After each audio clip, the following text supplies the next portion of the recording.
Howdy y'all, welcome to the Lone Star Sports Car GT3 series at Laguna Seca. Let's watch the start.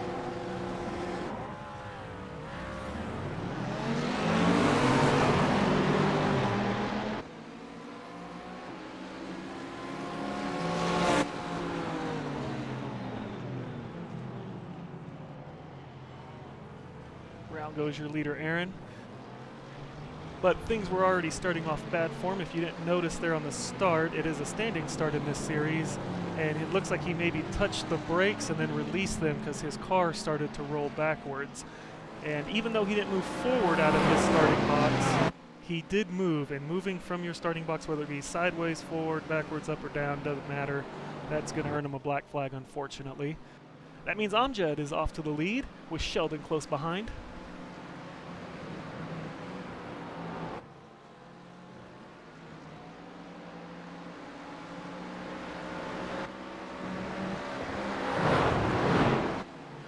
Amjad's in that McLaren. We saw Blake Reynolds in the McLaren a few weeks ago at Texas score the win. Amjad's going to see if he can repeat that this week.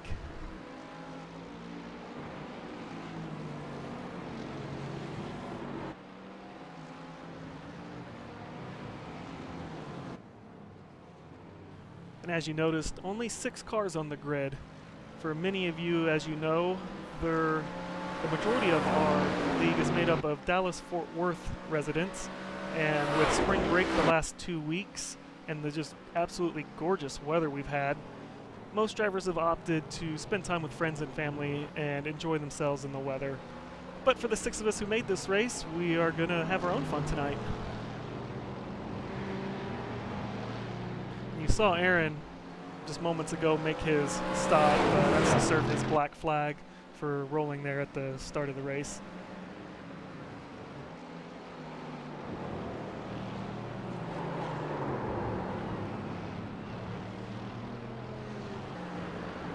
I'm not sure if the cameras picked it up, I missed it, but Larry ran wide back there and I was able to sneak under him to move into third. He was about half a second quicker than me in practice in that Ferrari, so we'll expect him to close up on me eventually here.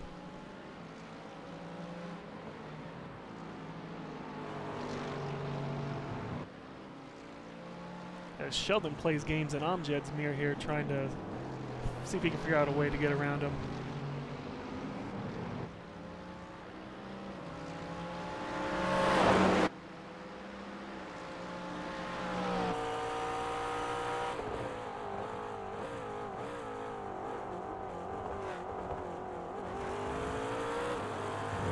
For those new to the series, the LS Sports Cars, this is a GT3 only series. Unlike the Maverick Cup where you saw 2 different classes last week, this is everyone in one class. All the cars are limited to a 45% fuel tank to force 1 pit stop.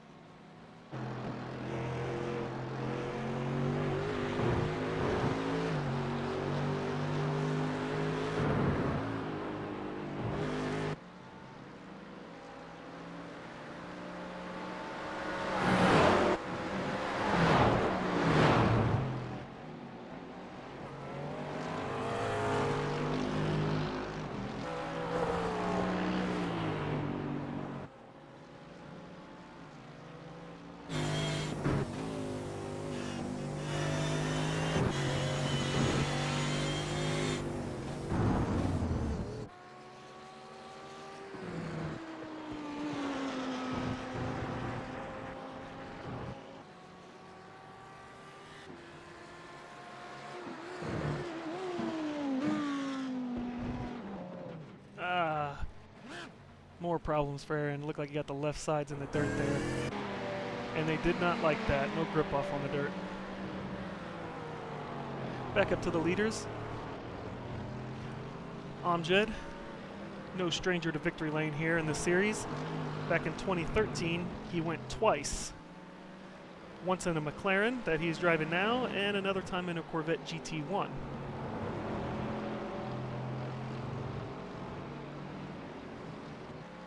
We'll see if he can add a third trophy to the trophy case tonight from Laguna Seca.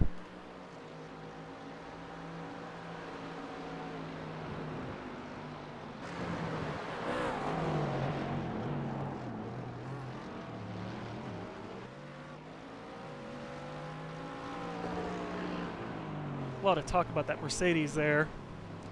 Many people saying that it was overpowered and easy to drive, and no doubt I found it easy to drive myself, which is why I picked it. I felt like it suited me the best. Many who know me know I would prefer to run the roof, but not sure how iRacing has that balanced anymore. As we ride on board with me.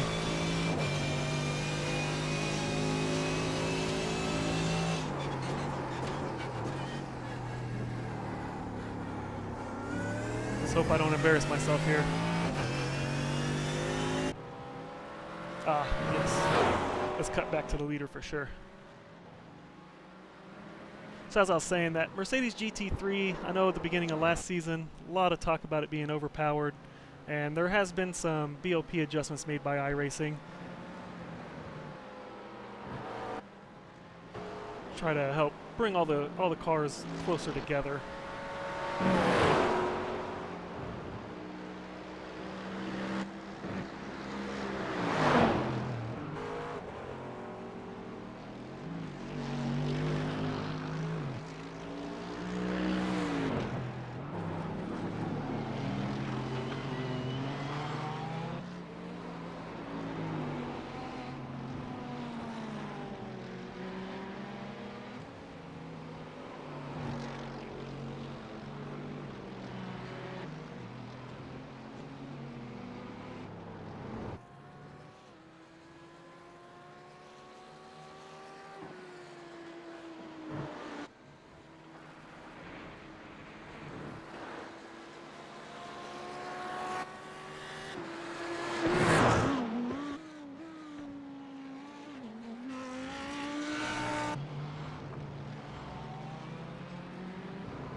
So looking at the release notes here,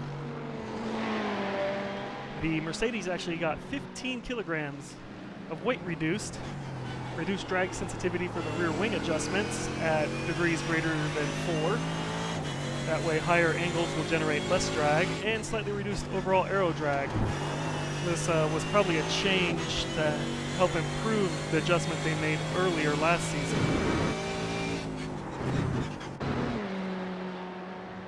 See if I can go look that up.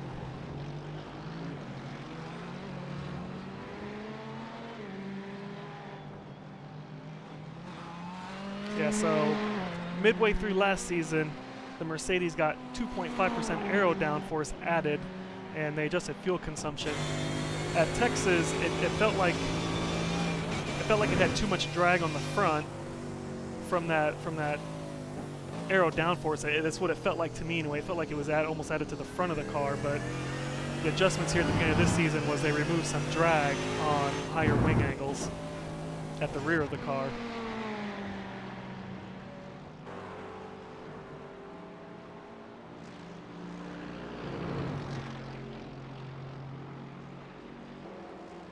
That McLaren Omjet's driving got an extra 5 kilograms added to it, and its fuel consumption was adjusted slightly.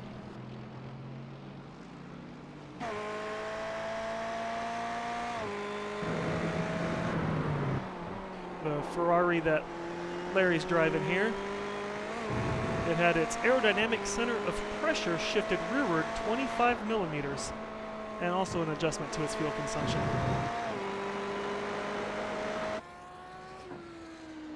Aaron's Audi right there had 15 kilograms added to it, and a small adjustment to its fuel economy.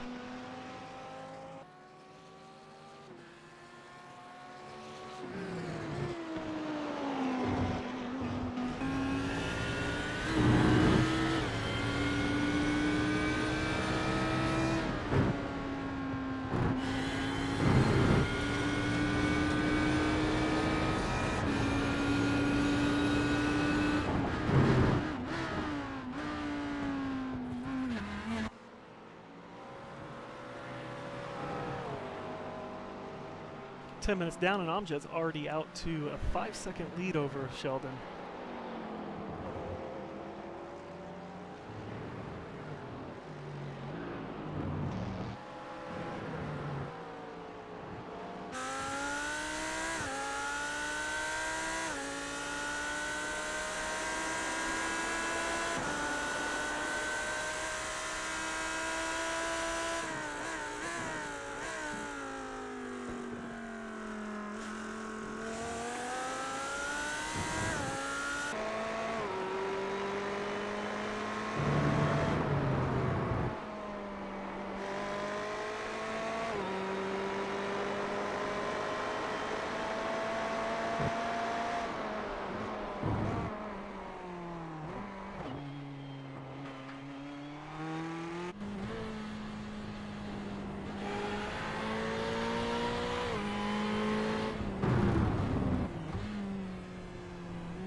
For those who missed the show last week during the Maverick Cup broadcast, you'll notice the change to the tickers to the overlays on the screen. The top left with the time remaining, laps remaining, and the strength of field. Below that is a persistent top 10, or in this case the top 6, 7. And then there is a relative box, which currently is highlighting Aaron. And that's showing the driver immediately ahead and immediately behind him. Then along the bottom, we have a persistent top 3 with some expanded information. Things like sector times, top speeds, and pit lane info. The lane will be the amount of time the driver spends on pit lane from those yellow cones at the beginning to the green cones at the end. And then box is how much time spent in the pit box. I like to use that during the race to try to judge to see who took tires, who didn't, maybe who was in there for what seems like a really short period of time, so they may have to fuel map. You'll see that happen from time to time. Someone will put a little less fuel in the car to get a bigger lead and then just try to save some fuel at the end of the race while defending that position.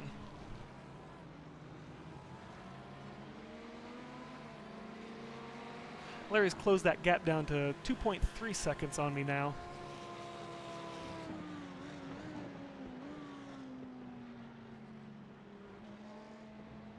I know as this race went on, for me, the front tires felt like they really started to give up, and it just proceeded to get worse as the race went on for me. So I'm not sure if that was a setup issue or just me overdriving the fronts.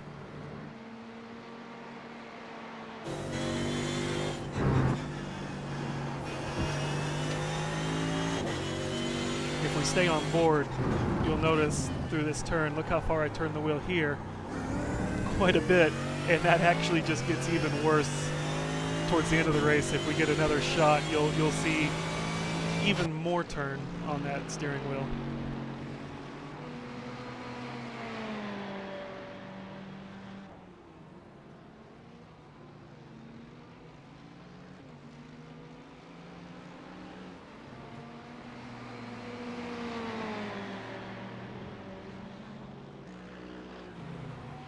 Over the years, Larry and myself have consistently run pretty similar times, which means we are always near each other on the track. And we have a bit of a rivalry, but it's a good friendly rivalry. I know he's always looking to try to beat me, and if there's one driver I want to beat every race, I always want to try to beat Larry.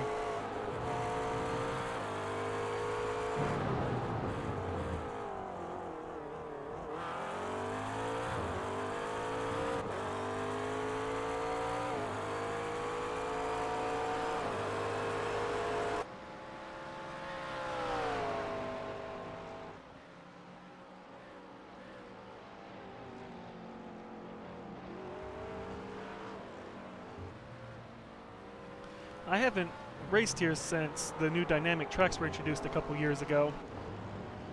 And for me, I don't know if it was the fewer cars on track or a combination of that and the new dynamic track surfaces, but there were laps where it felt weird, like there was no grip. I don't know if that's like right there you see Amjad catching the dirt with his left tire and throwing some up on track.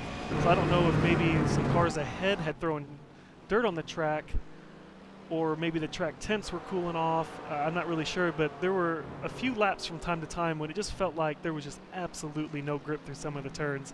I know that caught Aaron out.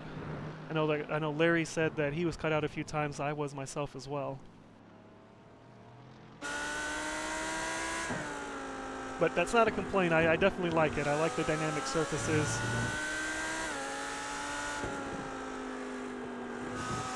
I like having non-static conditions, so you have to kind of adapt and overcome. I like that.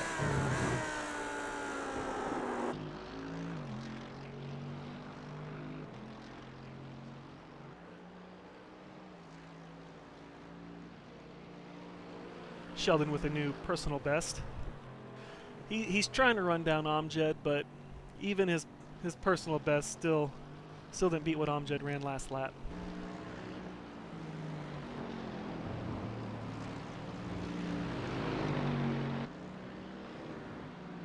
We talked about the off tracks last week at Circuit of the Americas.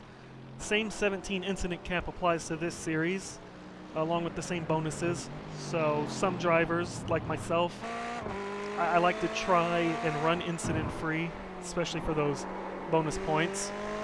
Those really help out towards the end of the season if you can get a few of those. So in a situation like this, where I have a little bit of a gap on Larry as he's chasing me down, I'm not pushing real hard to stay in front. Looks like Aaron's coming in for a stop. He's got damage on the right front, so he's obviously had some more problems there.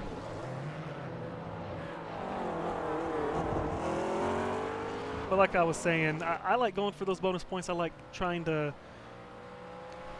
run incident free. New rule for this season was also added. Anything under 3 incidents or less is 2 bonus points, where incident free was 5. So I'm not pushing real hard to stay ahead of Larry, just hard enough to be sure I don't run off track.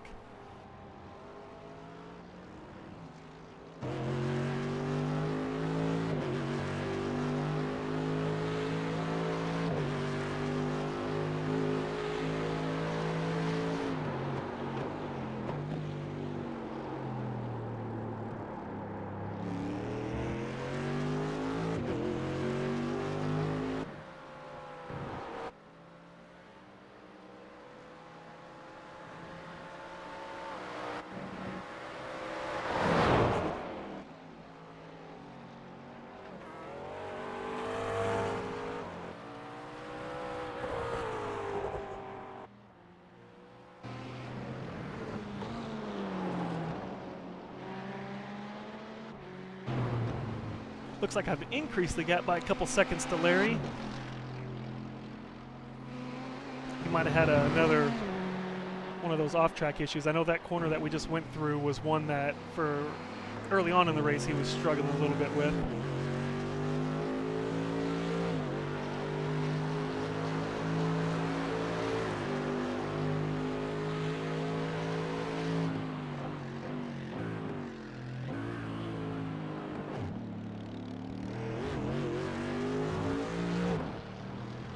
Turn 3,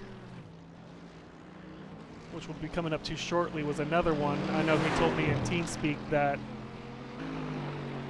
about midway through the race, he figured instead of going third through the turn 3, he would go second gear through turn 3, and that helped him a lot, as well as going down, I believe he said he's going down to first in the final turn. And that got him a little extra speed, a little less off the lap times. Helped him close down on me a little bit more.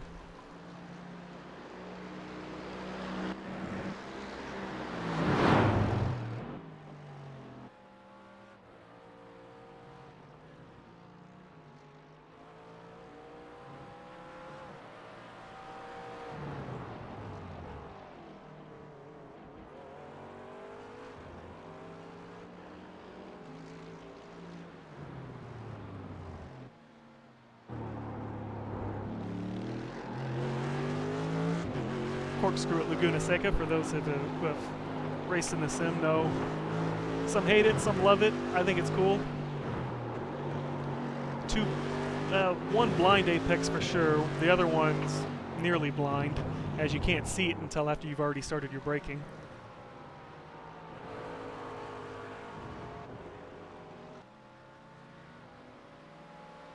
The trick is I know when I'm going, after I make the first left, there's 2 trees to the left and then a 3rd tree just to the right. I usually aim for that 3rd tree, and that's about where the apex is for the right-hander.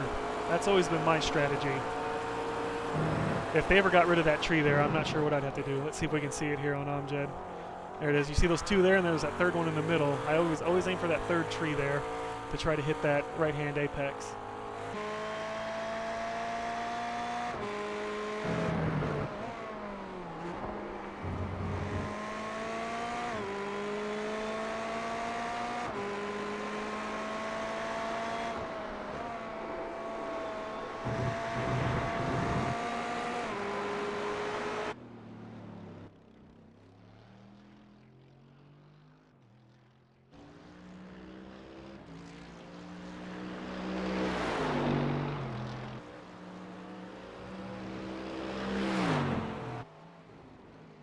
Should see drivers start making their stops here shortly. About 23 minutes left in the race.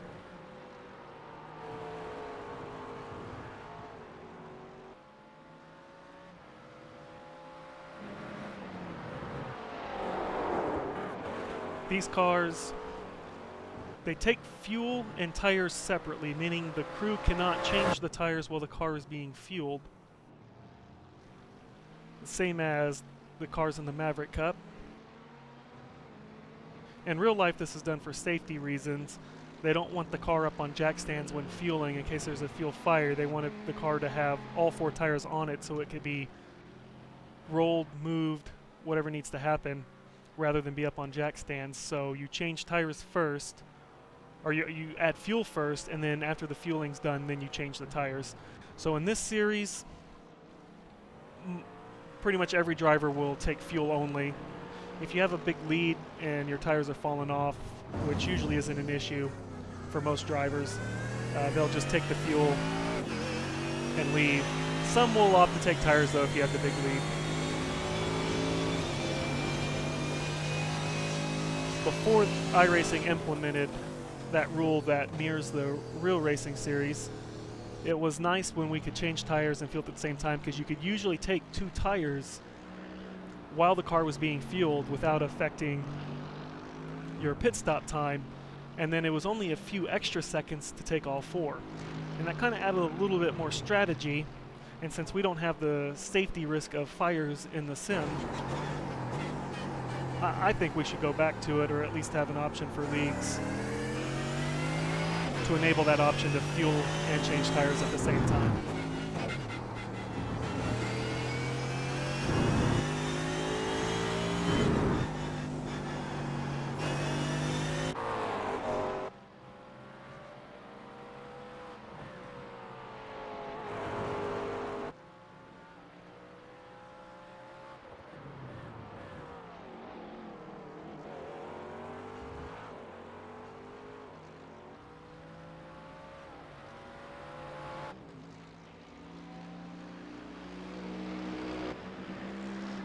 And Larry's closed that gap now again, back down to 2.5 seconds.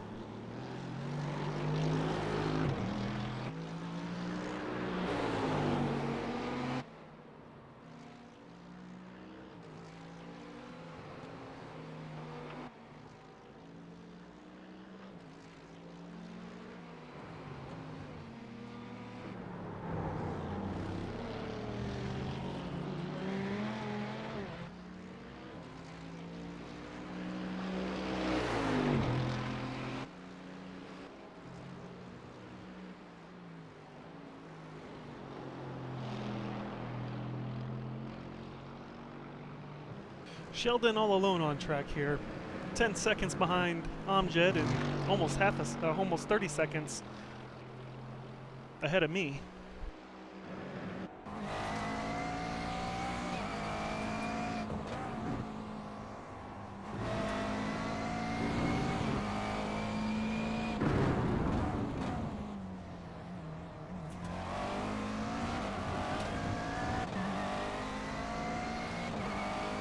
looking to see on the dash there. It's been a while since I've driven the McLaren, but there's a low fuel light somewhere on there on that display. I was looking to see if Amjad was getting close.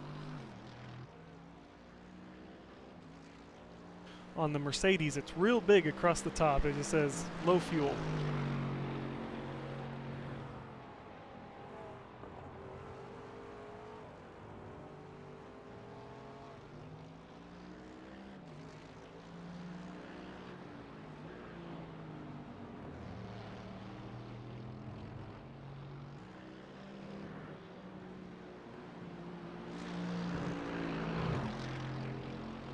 See the crowd kind of swaying and moving. I believe that was another update for this season iRacing did, was adding just a little bit more life to the crowd so they're not quite so static. You don't notice it really in the car, but on the broadcast you start noticing those little things.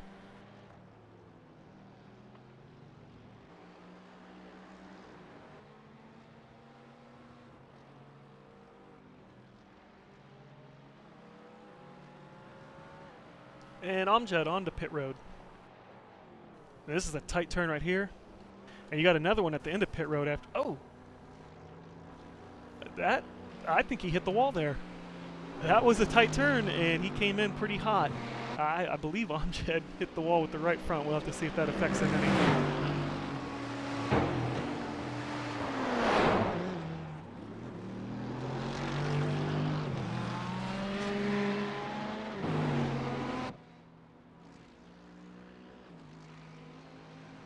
Larry's under 2 seconds now behind me.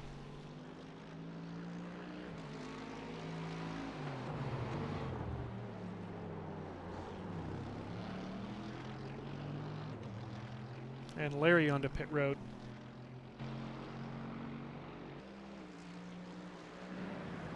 So this is the point now where I was really trying to push and set some good lap times to extend the gap. And if they show any shots of me, you'll just see me just ruining every turn. I think we'll watch when I come across the line for this next lap. I think I was like 2 seconds off my pace.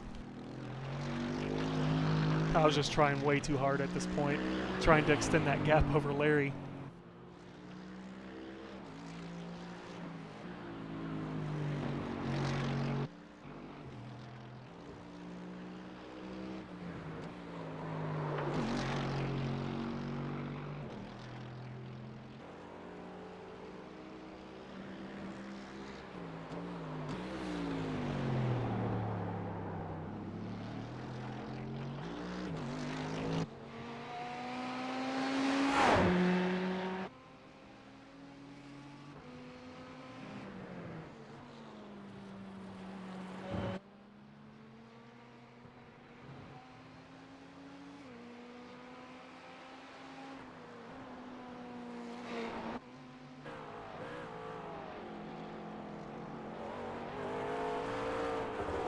See if we can get a good shot on the right front there. I don't see any damage. That's what it appeared. He hit the wall with the right front of that car. And I don't see any damage there, so either it didn't cause damage or he was able to get that repaired on his pit stop.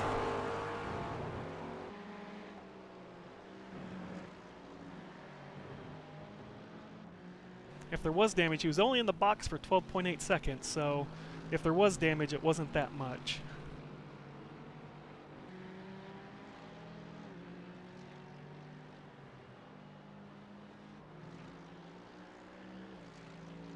And Sheldon hits pit road for his stop.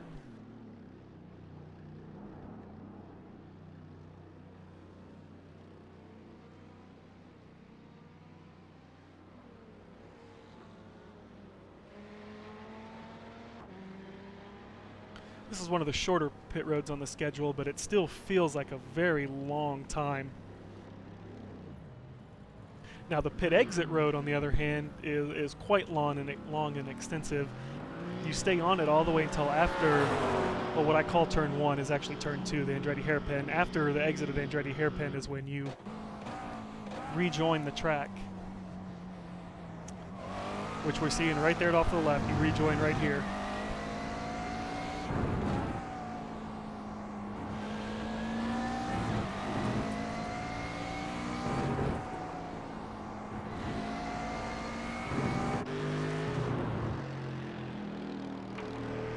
coming in for my stop, and we'll see if I can get back out ahead of Larry.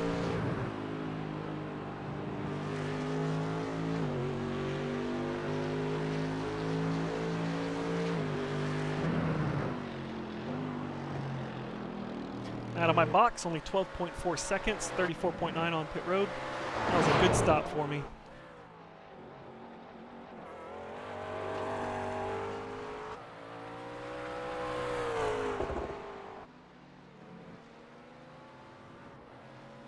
That'll bring me out a couple seconds ahead of Larry.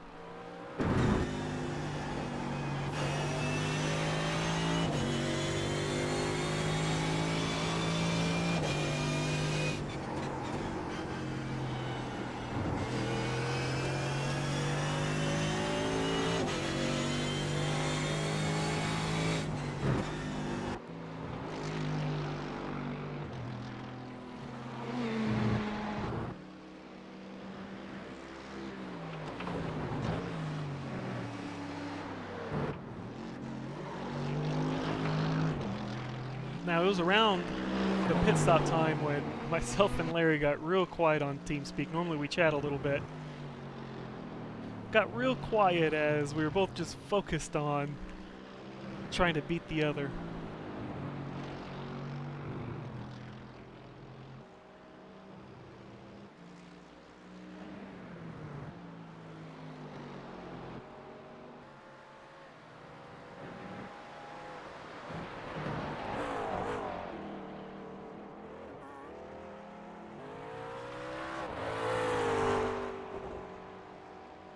I'm not sure where Amjad lost his time.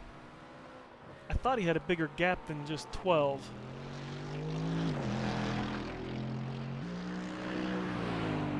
His pit stop was pretty good, so it wasn't there. Or maybe I'm just imagining it.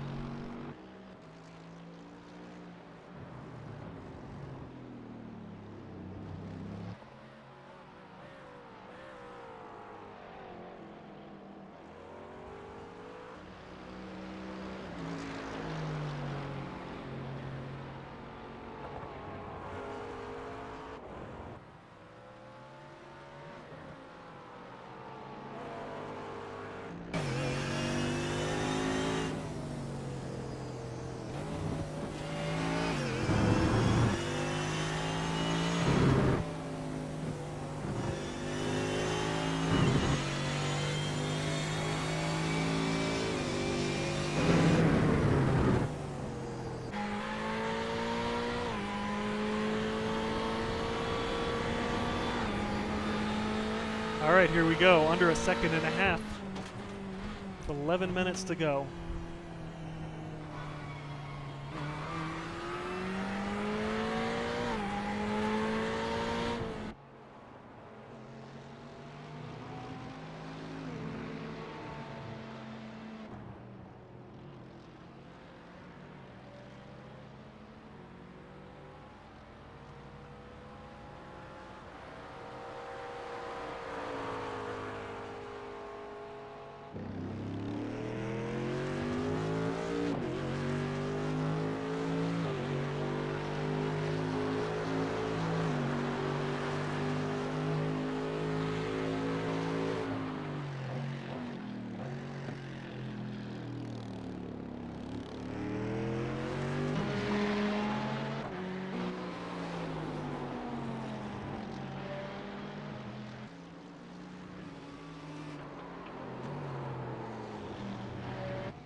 Larry was a second quicker than me that last lap, and he's really closed the gap down here.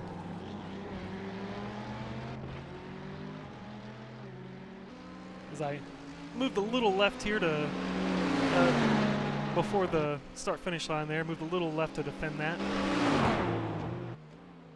And maintaining left here through the Andretti hairpin. Now, for those who saw, me and Larry kind of got together a little bit at Imola a month or so ago. It was just a racing incident. As I was making a pass on him, we both ran out of room and I got shunted off. So I knew if I could be defensive here, Larry would make sure that there wasn't contact again within recent memory. So I knew that he was going to play it a little safe around me. So really my goal was right here with 9 minutes to go.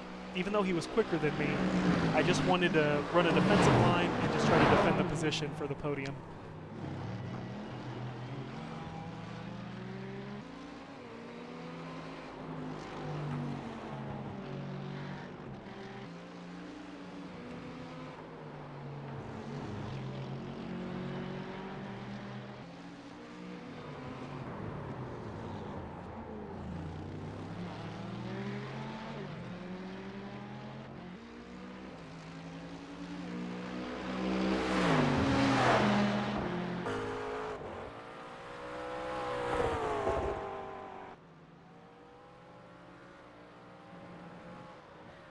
And Amjad, like Paul last week, just out in a class of his own.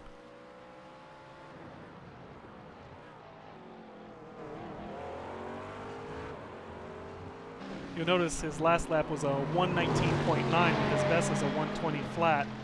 I don't believe it's scoring that 119 as his best because he probably off-tracked, and I don't believe it's counting that any track with an incident, any lap with an incident is not being counted as an official lap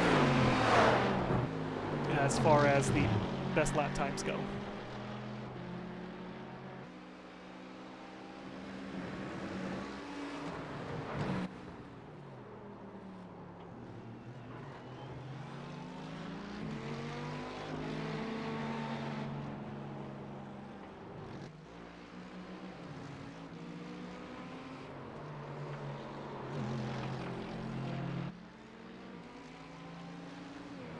Oh, and Larry must have hit a curb or something because he's got damage on the right front there, and I didn't see where it happened at.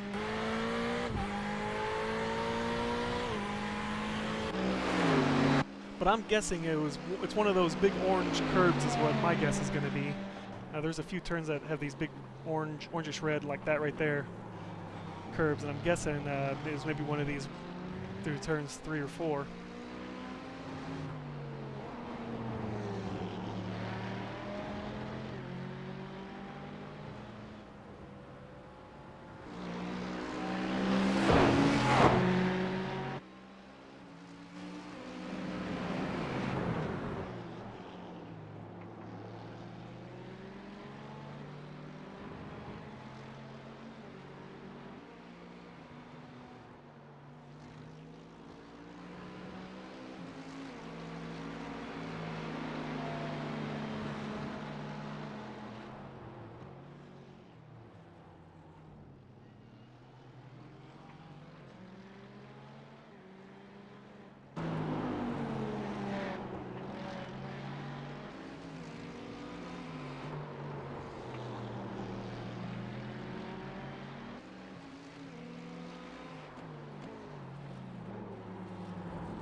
Now right here, Larry pulls alongside of me.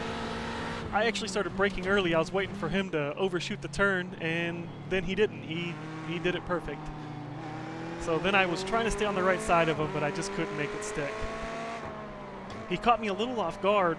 He was back a little ways on me, and I had looked up at my additional information to see how everyone else was running, and on the exit of that turn, or the final turn, I usually don't watch my mirrors when someone's battling me to prevent me from making a mistake. I try not to focus on it. I'll maybe just look at the relative box.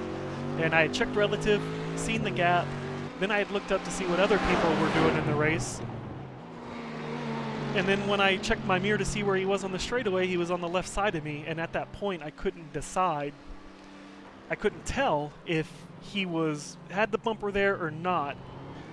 And I decided, since I was still incident-free, it was best to give up 2 points here to gain 5 points from being incident-free and not risk moving over on him, because at that point, if he had a bumper on me and I had moved over on him, it would have been myself who got turned into the wall, and it would have been no one's fault but my own. So I opted to play it safe and then just stay right, and I was hoping he was going to overshoot the Andretti hairpin and I could get over-under on him.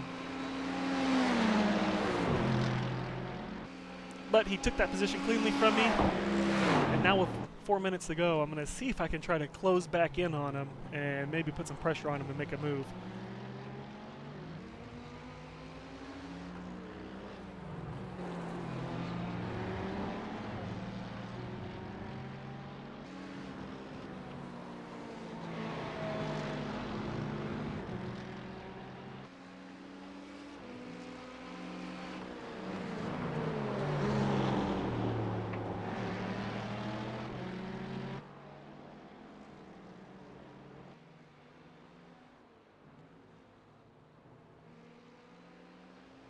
Cool shot, kind of showing you just how much elevation change there is here as you wind through the hills.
There I got so close to him. He ran a little wide through turn 5. And I was really wanting to get close. Just apply pressure and hope he makes a mistake.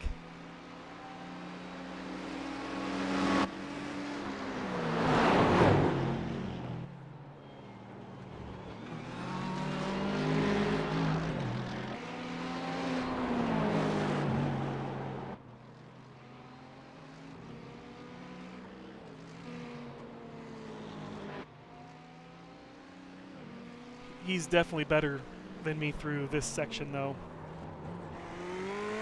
And then off of that turn, this is where he learned he was going down to first gear and then just accelerating off. I tried mimicking that, but the gearing is different between the two cars, the Ferrari and the Mercedes. And I couldn't do first gear, it wasn't working.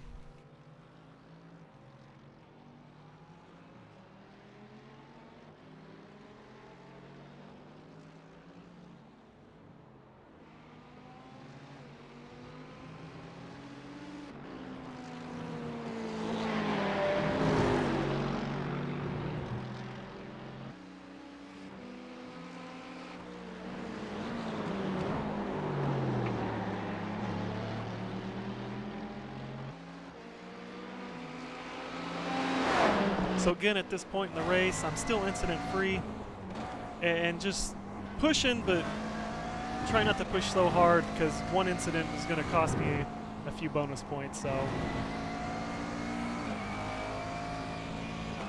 better to be clean and get those bonuses than risk it all for fewer points, basically.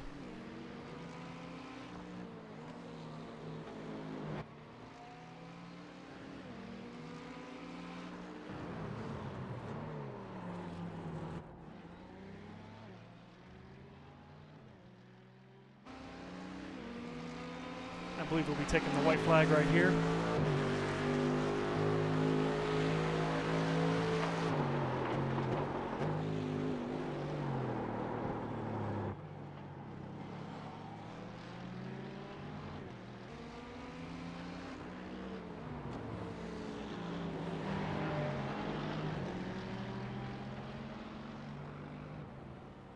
And I didn't see what happened to Amjad, but he's lost ground.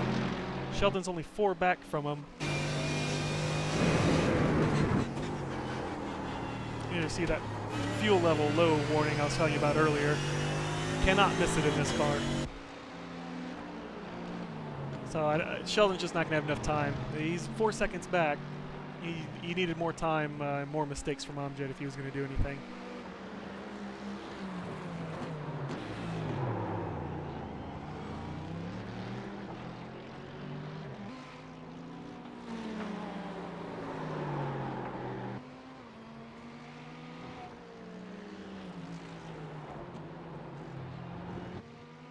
I believe I was mistaken. I believe we will be taking the last lap right here.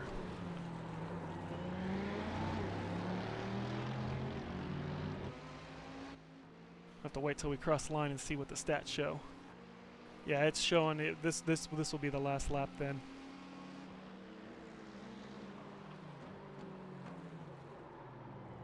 Larry runs wide, but I was just too far back. And here comes Amjad, bringing it home. Congrats, Amjad, first place there, and Sheldon coming off the final turn.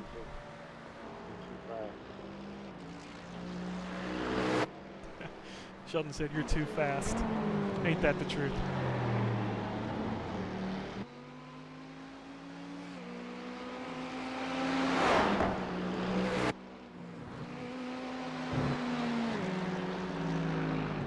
Congrats, Amjad.